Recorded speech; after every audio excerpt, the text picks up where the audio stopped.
La pandemia de la COVID-19 probablemente ha cambiado mucho la manera en que vives tu vida actualmente o como normalmente lo hacías. Esto conlleva incertidumbre, presiones económicas y aislamiento social. Quizás te preocupe por contraer la enfermedad, por cuánto tiempo durará la pandemia y qué nos traerá el futuro. El exceso de información, los rumores y la información errónea pueden hacer que te sientas sin control y que no tengas claro qué hacer.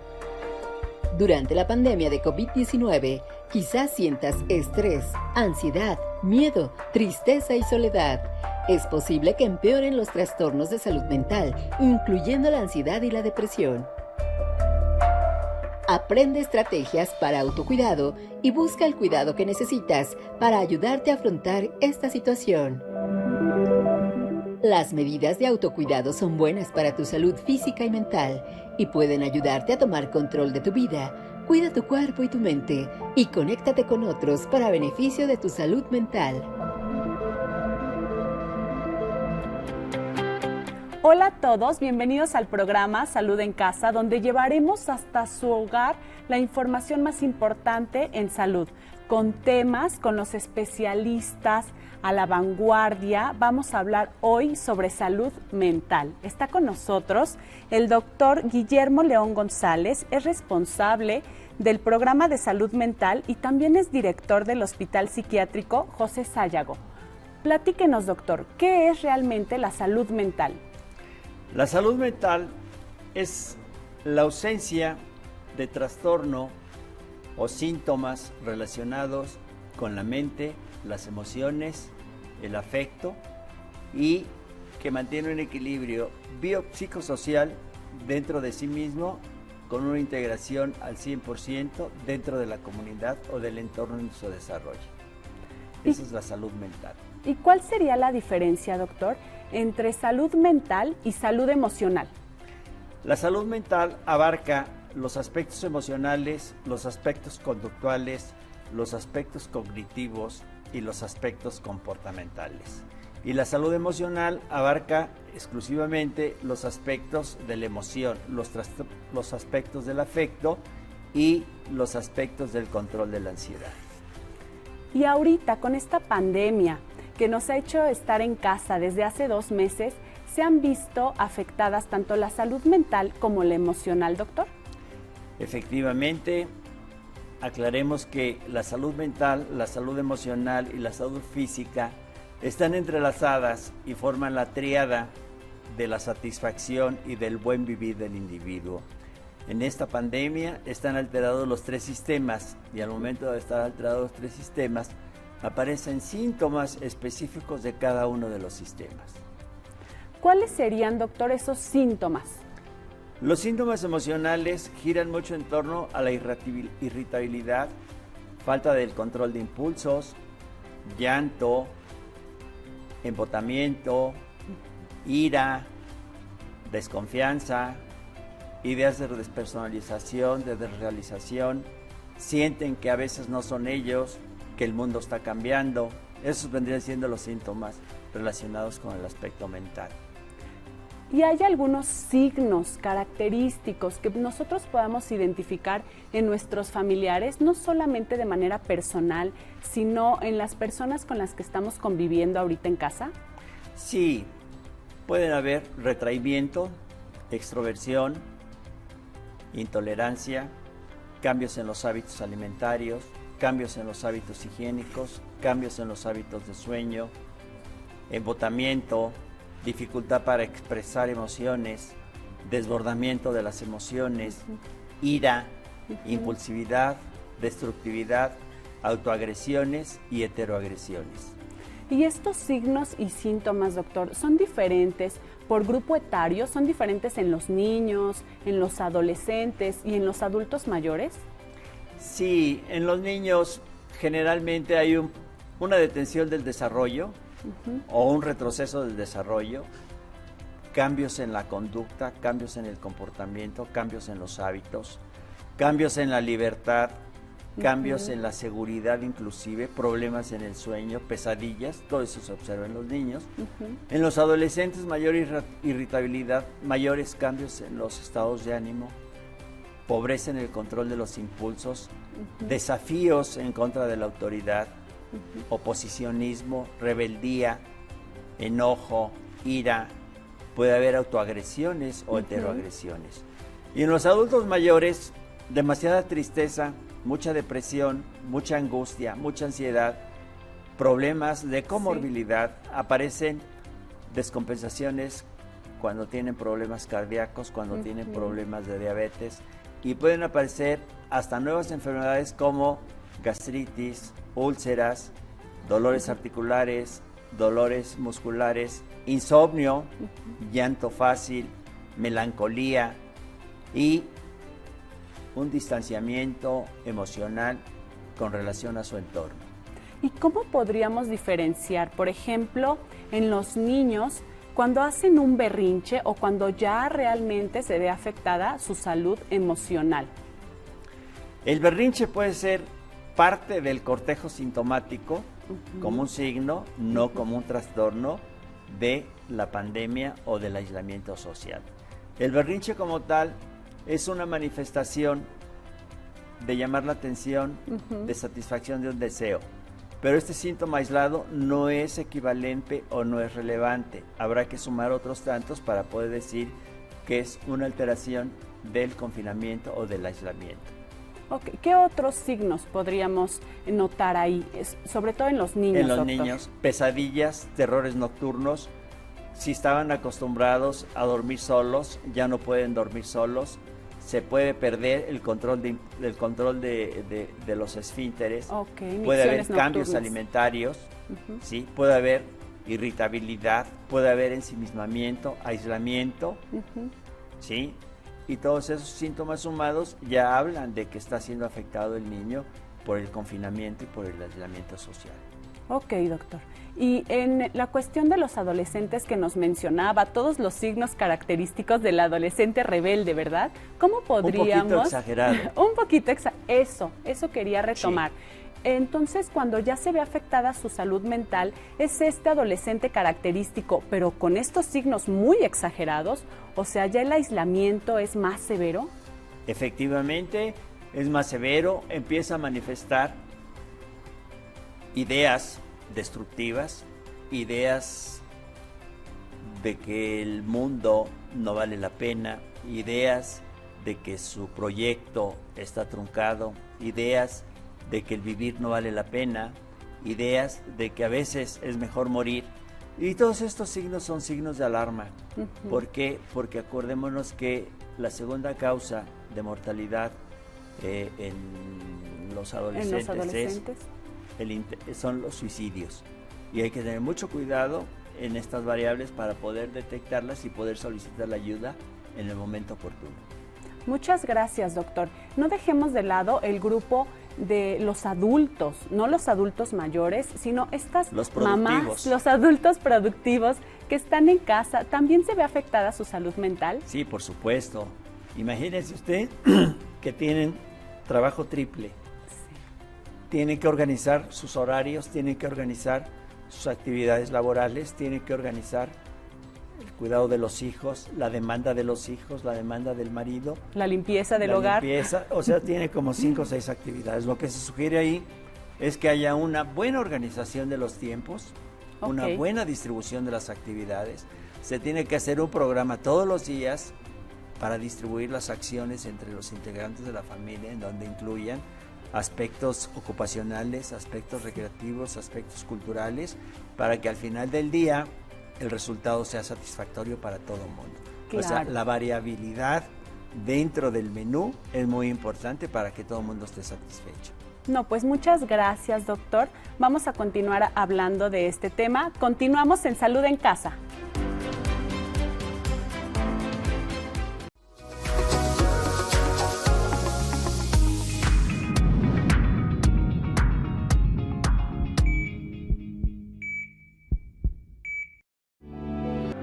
Ya estamos de regreso. En el bloque anterior platicamos sobre los signos y síntomas que podemos identificar en nuestros familiares para ver si tienen ahí una disfunción o alguna enfermedad mental.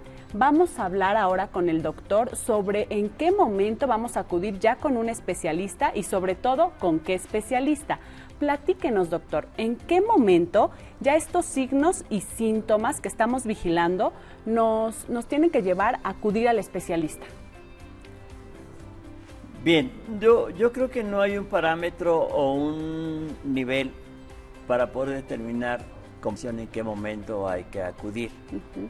Cuando el síntoma o los síntomas son persistentes, están generando disrupción en el ambiente familiar, están generando cambios importantes en el comportamiento y en la conducta del individuo. Es el momento de solicitar la ayuda, no hay que esperar más tiempo. Y se puede solicitar ayuda a nivel de primer contacto, como vienen siendo los centros de salud, como vienen siendo los hospitales generales o como vienen siendo los hospitales de especialidad. Hay abundantes ofertas, abundantes servicios para poder consultar y poder establecer algunas medidas preventivas y rehabilitatorias y de manejo para que se pueda resolver esta situación. ¿Y con qué especialista nos recomendaría acudir de primera mano? ¿Con el médico general o ya con el psicólogo o incluso con el psiquiatra? En este momento de la pandemia se sugiere que el contacto primario debe de ser en un sistema de salud mental. El sistema de salud mental actualmente está conformado por dos expertos básicos, que son la piedra angular, que son los psicólogos y los psiquiatras. Entonces, generalmente lo que hacemos es una evaluación del caso en particular, vemos la gravedad de los síntomas, vemos la magnitud de la problemática, todo lo que ha generado, y en ese momento determinamos si requiere de un apoyo inmediato de tipo psicológico, de contención, de afrontamiento, para que el joven, el adulto, entienda qué está sucediendo, cómo lo tiene que enfrentar, cómo lo tiene que evaluar, darle algunas pautas para poder mitigar y poder adaptar esta nueva realidad. Con eso a veces es suficiente. Si rebasa, porque ya la sintomatología es más severa, puesto que había un cuadro previo y que con esta condición sirve como factor desencadenante, ya es un problema mayor. Puede ser desde un intento de suicidio o una idea suicida que es permanente, y entonces sí, ya hay que consultar al psiquiatra para que nos marque la pauta, haga un diagnóstico diferencial y establezca un manejo farmacológico específico y haga el seguimiento del caso. Incluso no solamente de agresión a ellos mismos, de autoagresión, sino de agresión a otro familiar o a otro vecino, a otra persona, ¿verdad, doctor? Sí, inclusive también habrá que considerar la inclinación en el uso y abuso de alcohol y de sustancias, ¿verdad? Y entonces esto también tiene que ser manejado en forma, pero urgente. Sí. Y doctor, ¿cuál es la diferencia entre el psicólogo y el psiquiatra que nos mencionaba en la pregunta anterior? Eso es. Pues son dos personas que se dedican a manejos de tipo emocional, tipo psicológico, tipo conductual.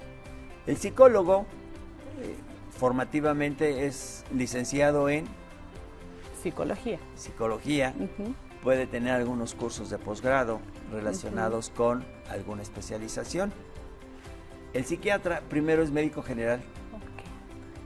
Segundo, es un experto en donde requiere una formación de supervisión, de entrenamiento clínico de 4 años, en donde se ven todas las materias tipo bioquímico, de tipo neurofisiológico, para entender perfectamente bien cómo se funciona el cerebro, cuál es la neurofisiología, cuál es la neuroanatomía y cómo influyen en los trastornos emocionales y en los trastornos mentales. El médico, el psiquiatra, es una gente muy bien preparada, igual que el psicólogo, maneja casos muy específicos, muy complejos, muy difíciles, apoyado por el psicólogo, y dependiendo de la gravedad y dependiendo de las características del individuo, Habrá algunos casos que sí deben de ser manejados en primera instancia por el psicólogo Ok. y otros que se manejan en forma conjunta.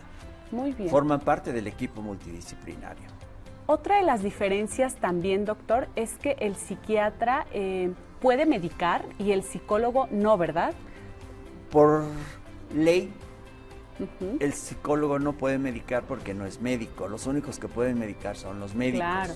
Entonces, es la otra diferencia, que el médico es el que prescribe los psicofármacos. Claro.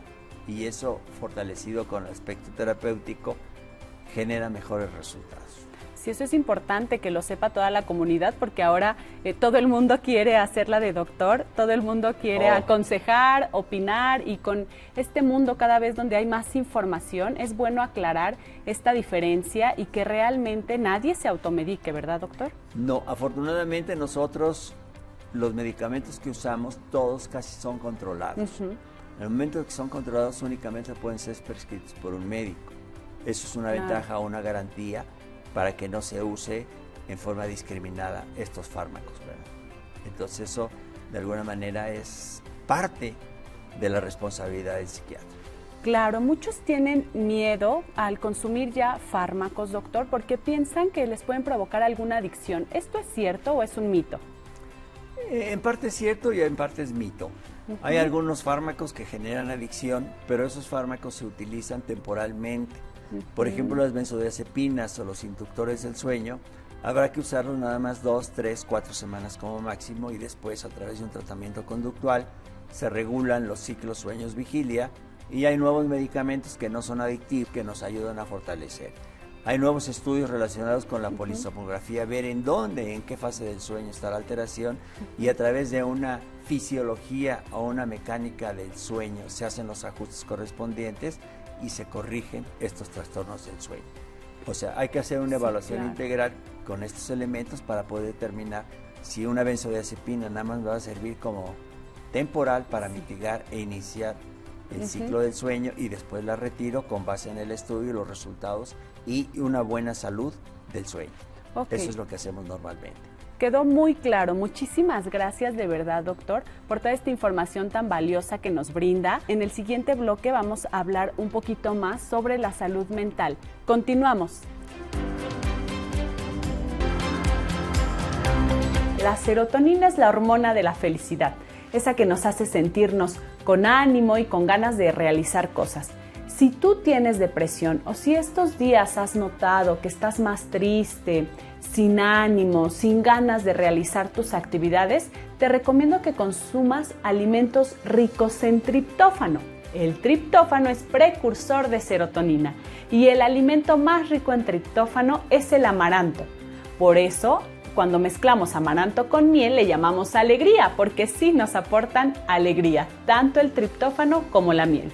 Otro alimento rico en triptófano es el chocolate, pero debes buscar chocolate rico en cacao, no los chocolates comerciales que son azúcares con sabor, con color y con olor a chocolate. Para que tengas una buena dosis de triptófano necesitas cacao natural.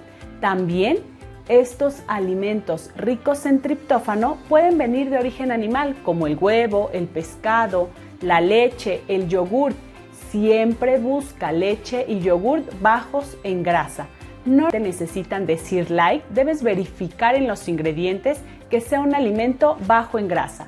Consume estos alimentos diariamente para que tengas una buena dosis de triptófano, que así eleve tu serotonina y te haga sentir feliz.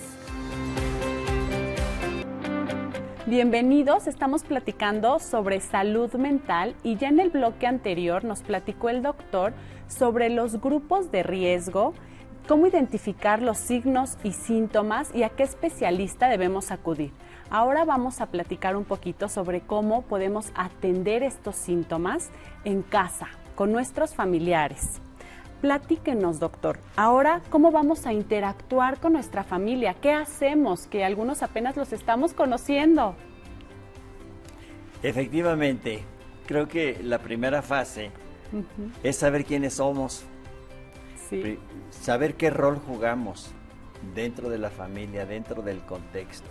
Sí. Segundo, si existen los hijos, saber quiénes son los hijos. Claro. Saber cuál es su comportamiento, saber el grado de desarrollo, saber sus gustos, saber sus incomodidades, saber cómo se relacionan, saber cómo son sus horarios, saber cómo son sus hábitos, cómo son sus rutinas, saber qué actividades académicas se ejecutan, a qué hora las ejecutan, si tienen buenos horarios, si no tienen buenos horarios, qué comen, qué no comen, porque en muchas ocasiones en este momento las madres y los padres se dan cuenta que no conocen a sus hijos. Claro. Porque todo el día están ausentes y la mantención corre a cargo de ellos, pero la formación y los hábitos y la atención corren a cargo de otras personas. Entonces, ahorita es una época muy buena porque van a aprender a conocerse. Claro. Van a aprender a investigar qué les gusta, qué no les gusta, qué defectos, qué fortalezas, qué situaciones de ventaja tienen los niños y acercarse a ellos para poder conocerlos desde el punto de vista emocional y desde el punto de vista afectivo y poder establecer un vínculo, una relación. Tiene que estar en contacto permanente, trabajar con ellos las actividades académicas, las actividades culturales, las actividades recreativas, platicar mucho con ellos, explicarles que esto es una situación temporal, que no deben de tener miedo, que todo va a pasar, que van a volver a estar en contacto con sus amigos, van a volver a ir a la escuela, van a volver a ir a entrenar fútbol, van a volver a la natación, van a volver a realizar todas sus actividades, ¿no? Necesitamos hacer énfasis en que de forma positiva los niños van a regresar otra vez a su actividad normal. Y prestarles atención, ¿verdad, doctor? Porque también podemos convivir con ellos, estar bajo el mismo techo, pero si los papás estamos todo el tiempo en la computadora o en el celular, nos perdemos de esto que nos está platicando, o sea, seguimos sin conocer a nuestros hijos. Precisamente el problema es que cuando el padre y la madre desean estar conscientes de que esto está funcionando mal, que no conocen a los hijos, tienen que hacer una introspección y ver cuáles son los obstáculos para poder dedicarles el tiempo. Y si el celular o la tecnología es el obstáculo, lo tienen que limitar para poder ver a los ojos a los niños y que los niños lo ven a los ojos de uno, porque a veces ni el color de ojos visual conoce uno, la sonrisa. Claro. Y dedicarles el tiempo para que el niño también a su vez agarre confianza y pueda comentar, platicar. Porque es una lástima que toda la comunicación a veces se lleva a través de WhatsApp dentro de la casa, ¿verdad? Oye, fulana, prepárame de cenar, ¿no? Ven a comer. Y oye, ya puedes sentarte a la mesa, ¿no? O sea, todo lo hacen a través de la tecnología. Tiene mucha razón. Entonces yo creo que la tecnología hay que dejarla a un lado, hay que aprovechar, esto es un área de oportunidad para poder conocer a los hijos y poder ayudarles de la mejor manera posible y ver cuáles son sus fortalezas y sus debilidades. Tiene razón, y también justo ahí, en el ponerles atención, nosotros estar pendientes de estos signos, síntomas que nos comentaba anteriormente, si está fallando por ahí algo que se relacione con su salud mental y emocional, ¿verdad, doctor? Sí, y no molestarse porque me estás distrayendo, no molestarse o dar por hecho que te aíslas, y dice uno, es parte de su personalidad, heredó al tío, heredó al abuelito, o sea, no lo molestes, pero no sabemos si el niño está sufriendo con ese aislamiento, ¿verdad? Claro. O es muy irritable, es muy enojón, es muy agresivo, y luego es que se parece al tío José, claro, se parece al abuelo Pedro, ¿verdad? Acuérdate que tu mamá sí es, ¿verdad? O sea, sí es cierto, siempre doctor. Minimizan y no quieren reconocer que es una falla del desarrollo de los niños y de los adolescentes. Sí es y es cierto. una manera muy importante de poderlos ayudar. Y en lugar de enfrentarlos, doctor, por ejemplo, con una pregunta como, ¿qué tienes? ¿Qué te está pasando? ¿Por qué te comportas así? ¿Podríamos interactuar con ellos de alguna otra manera? ¿Qué nos recomienda? Sí, yo creo que si yo soy una figura ausente, llego en un momento en donde por situaciones laborales no puedo trabajar, no tengo mi lugar en mi casa.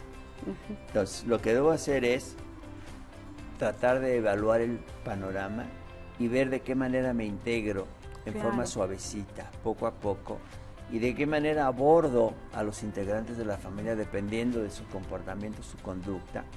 Y si hay algo que yo considero que no es correcto, debo de tener el tacto, la sensibilidad y la empatía para poder abordar en su momento el caso y preguntarle cómo te sientes.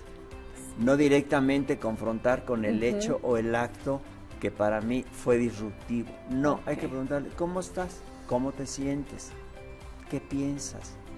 ¿Qué te parece todo esto, el encierro? ¿Cómo lo sientes? ¿Cómo lo ves? ¿Qué quieres mejorar? Sí, ¿qué desearías? Para ir conociendo al individuo, ¿no? Que identifiquen también ellos sus emociones, pero eso yo creo que parte desde nosotros, ¿verdad? Si nosotros como papás o como miembros de una familia no sabemos identificar nuestras emociones, pues es difícil exigirle al otro que identifique las suyas, doctor. Muchas gracias de verdad por esta información que nos ha compartido ahorita. De verdad que es importantísimo aprender a convivir no solamente con los otros miembros, sino con nosotros mismos. Nos estamos apenas descubriendo estas emociones, estas sensaciones, estos sentimientos ahorita con la pandemia.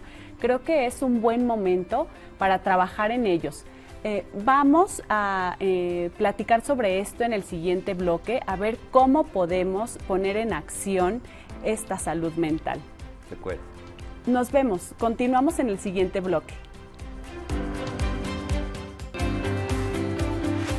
¿Sabías que tu cerebro necesita ácidos grasos esenciales para funcionar de manera adecuada? Las conexiones nerviosas entre un nervio y otro en tu cerebro están cubiertas por una vaina que se llama vaina de mielina. Tú lo puedes identificar fácilmente porque funciona como un cable que transmite energía. Así funcionan tus nervios. Ese cable necesita un plástico para recubrirse.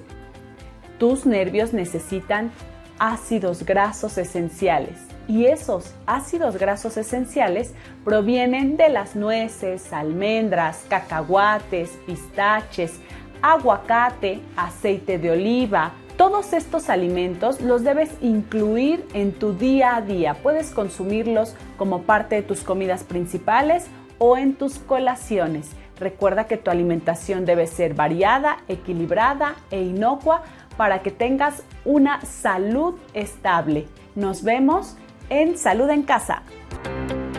Bienvenidos de regreso. En este programa estamos hablando sobre la salud mental. Ya aprendimos a identificar los signos, los síntomas y algunas acciones que podemos hacer para prevenir esta disfunción en nuestra salud mental. Recordemos que la salud no es solamente física, también es mental y emocional. Vamos a seguir platicando sobre el tema con el doctor Guillermo. Platíquenos, doctor. Ahora sí, a ponernos en acción. Ya vimos qué está pasando, ahora cómo vamos a prevenir que haya alguna deficiencia en nuestra salud mental. Creo que ahorita el hecho de prevenir es muy difícil decir ese término. Más bien lo que tenemos que hacer es tropicalizar y adaptar las medidas inherentes a mantener el control de la salud mental dentro de la casa por el confinamiento.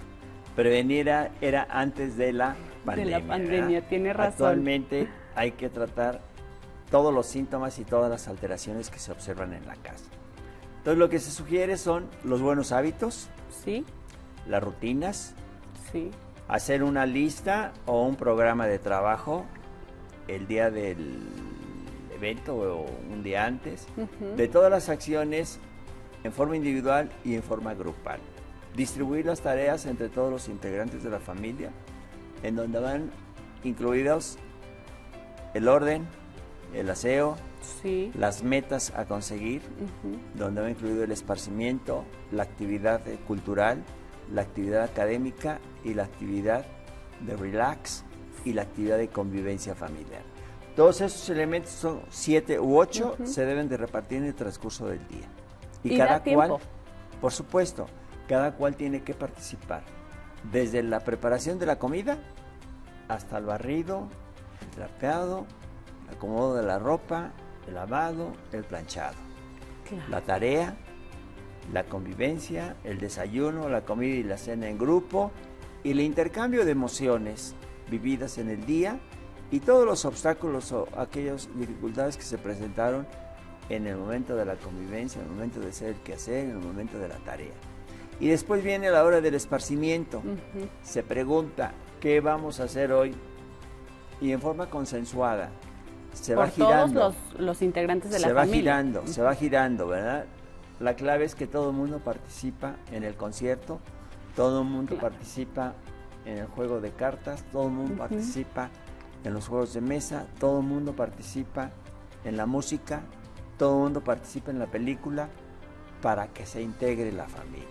Para que realmente sea una convivencia, ¿verdad, doctor? Ese cronograma lo podemos armar entre todos, porque si dice la mamá, esto se va a hacer esta semana, o si dice el papá, yo ya tengo el plan, pues no estamos tomando en cuenta a los otros miembros de la familia. Creo que es muy importante, como lo menciona, que cada uno ponga un granito de arena.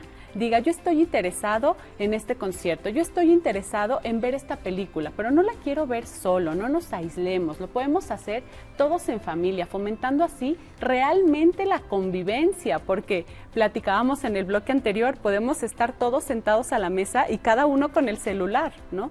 Ya ni siquiera se disfruta de los alimentos, como tocaba el punto, desayunar, comer, por lo menos cenar estas comidas fuertes, realizarlas juntos, pero realmente hacerlas en familia, no frente al monitor.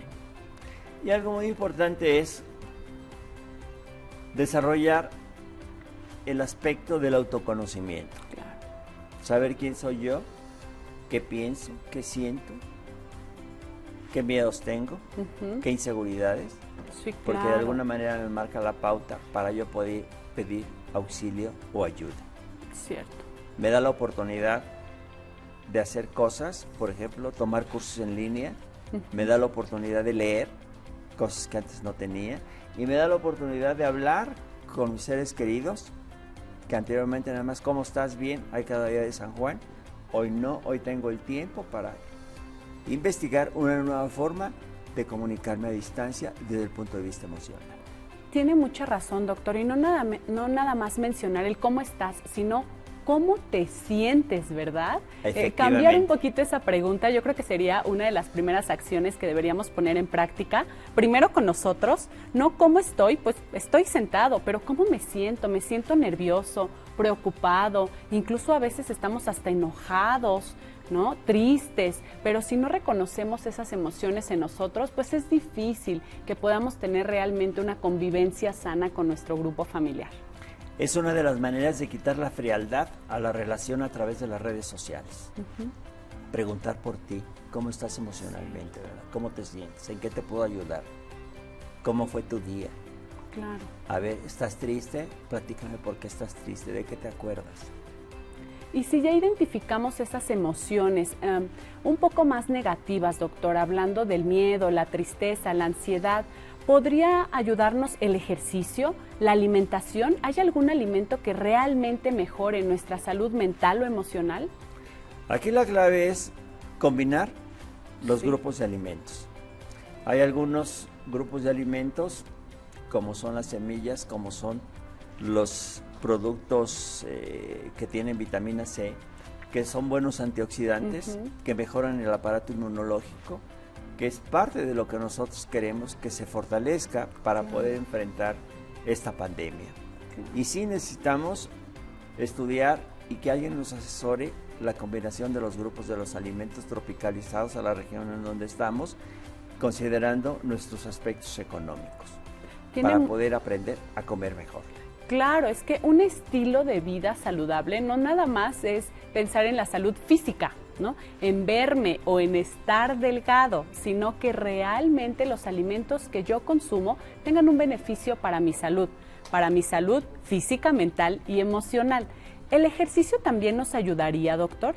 Claro, el ejercicio libera ciertas hormonas, ciertas sustancias, como son la serotonina, que de alguna manera me garantizan un mejor estado de ánimo y favorecen mejores ciclos de sueño, aunado a la flexibilidad y la elasticidad que hacen que mi cuerpo sea más flexible, lo pueda mover mejor pueda yo tener mejor movilidad en la columna y que no incremente de peso. Y más en esta época, en esta etapa en donde ya la actividad disminuye notablemente. Claro, entonces podríamos resumirlo en una buena alimentación, ejercicio, hablar de nuestras emociones, convivir con la familia y alejarnos un poco de todo lo que es celulares, pantallas, incluso este exceso de información. Utilizarla para comunicarnos con los demás, tener conocimiento de los informes oficiales para que nosotros tengamos certeza y certidumbre de que todo se va a resolver. Y algo muy importante, utilizar el humor como una herramienta de relajamiento y de buena convivencia que nos permite manejar de mejor modo el miedo a contraer la enfermedad. Tiene mucha razón. Muchísimas gracias de verdad, doctor, por su conocimiento tan valioso, por compartirnos este tiempo, por ayudarnos a aprender un poquito más sobre salud mental. Le agradezco de verdad. Todo hay que ponerlo ahora en práctica, ¿verdad? Que no se quede aquí nada más. Hay que poner acción. Muchas gracias de verdad, doctor. Al contrario, qué bueno que nos invitaron para poder difundir algunos aspectos muy importantes para la comunidad, para la población, y que soliciten la ayuda cuando así lo requieran. Hay muchas instituciones dentro del instituto, dentro de la salud del Estado de México, que les van a resolver o les van a ayudar el problema que tengan. Muchísimas gracias de verdad, doctor. Nos vemos en nuestro siguiente programa, Salud en Casa.